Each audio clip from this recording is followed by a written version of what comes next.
একমাত্র আপনাদের উসিলায় 64 জেলার মানুষ যেমন চিনছে, আপনারা ফ্রন্টে ছিলেন, ফ্রন্টে আসেন এবং ফ্রন্টে সারা জীবন থাকবেন। এখানে কত কেক দোকানদার আপনারা ভাইরাল করে ফেলছেন কয়েকদিনের মধ্যে। এটা হচ্ছে আপনাদের পাওয়ার।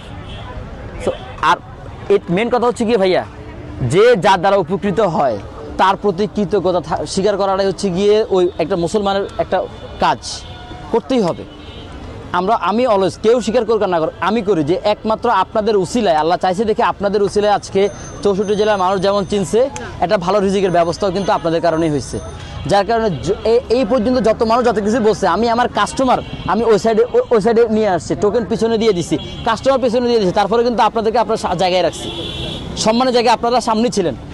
আমি কখনো কিন্তু বলি না ভাই আপনারা এই পাশে আসেন বা পিছনে আসেন, কখনো বলি নাই। আপনারা ফ্রন্টে ছিলেন, ফ্রন্টে আসেন এবং ফ্রন্টে সারা জীবন থাকবেন। কারণ আপনাদের জন্য আলহামদুলিল্লাহ 64 জেলার মানুষ চিনতে পারছে আমাদেরকে, শুধু আমাকে একা না। এখানে কত কেক দোকানদার আপনারা ভাইরাল করে ফেলছেন কয়েকদিনের মধ্যে, কয়েকটা দিন। যেসব মানুষকে মানুষ চিনতো না, জানতো না, এইসব মানুষ এখন মুখে মুখে ওই আপুটা এরকম, ওই ভাইয়াটা এরকম, ওই লোক ওই আয়সা বসে পড়ছে, সবই আপনাদের উসিলা, আপনাদের কারণে কিন্তু আলহামদুলিল্লাহ আজকে। তো এই বিষয়টা হচ্ছে গিয়ে উদ্যোক্তা হয়তো ছোট্ট একটা উদ্যোগ নেবেন।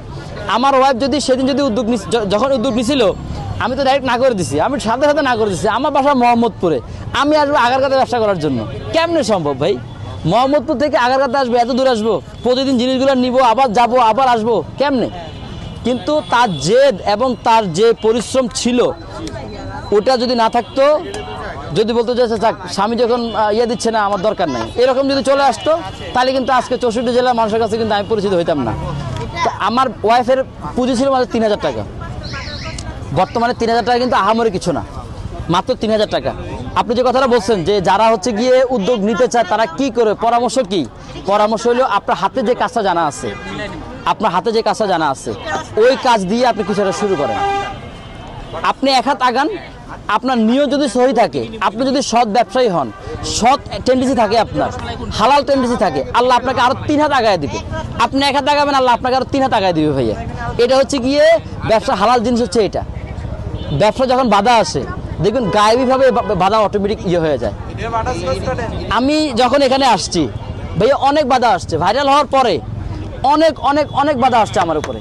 এই যে ক্রাউড হইতো, জ্যাম হইতো, অনেক জায়গা থেকে অনেক চাপ আসতো ভাই, এটা অটোমেটিকলি গায়েবীভাবে ভাইয়া এটা সলিউশন হয়ে যেত। আমি কারো কাছে যাওয়াও লাগে নাই, কাউকে ধরাও লাগে নাই, অটোমেটিক হয়ে যেত। জি।